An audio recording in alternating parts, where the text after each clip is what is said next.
He's got 2 fans in the Yeah, we got a audience. couple fans here. I think they always put us after Cash and Cutter, so the entertainment level goes way down, way I down. noticed that, yeah. Yeah. Well, Cousin Jim, can I tell him a Christmas story since it's Christmas in July? No. Okay.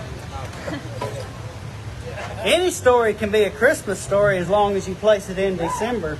Right, yeah. Well, we're in July, though. But we're in July. But anyway, folks, there was this lady here in town one Christmas time.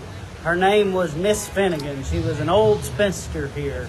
Her family was coming to town and was going to go camping while they was here in Gatlinburg. Yeah. In the middle of winter, Cousin Jim. Middle winter. Miss Finnegan, she was real worried about the bathroom accommodations at the campground. Right. So she wrote a letter to the campground committee asking about the accommodations. But she was too embarrassed to put bathroom or commode, so she just abbreviated it with the letters BC. BC. BC. Okay. Well, when the campground committee got this letter, they was very confused. They didn't know what BC meant. So after some discussion, they decided that BC must mean Baptist Church. So the president of the committee wrote Miss Finnegan a letter. And it goes a little bit like this. I have the letter here. That's good. Dear Miss Finnegan, I am glad to inform you that the BC is located 9 miles from the campground in the center of a grove of pines surrounded by beautiful scenery. It is capable of holding 360 people at one time. People meet there on Wednesdays, Fridays, and Sundays, and there's always a large crowd in the summer months. Right. I would advise you to be early, although there is plenty of standing room. This, however, is an uncomfortable position if you're in the habit of going regularly.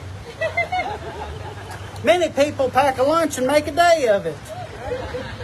Most travel by car, and some choose to walk and make it right on time.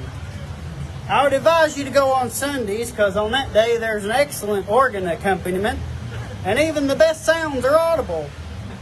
It may interest you to know that my sister was married in the BC. I remember how the rush for seats were that day. There were 16 people on the seat I normally occupy. My father's not been there since he was very little. A wealthy resident of our town recently installed a bell that rings anytime anyone enters. A proceed's going to be held soon, and it's going to go towards the purchase of plush seats. My wife is rather delicate and cannot go regularly. In fact, it's been 6 months since she last went. Naturally, it pains her very much not to go. I shall close this letter by telling you I will help you in any way that I can. If you like, I'll save you the seat next to me. Oh!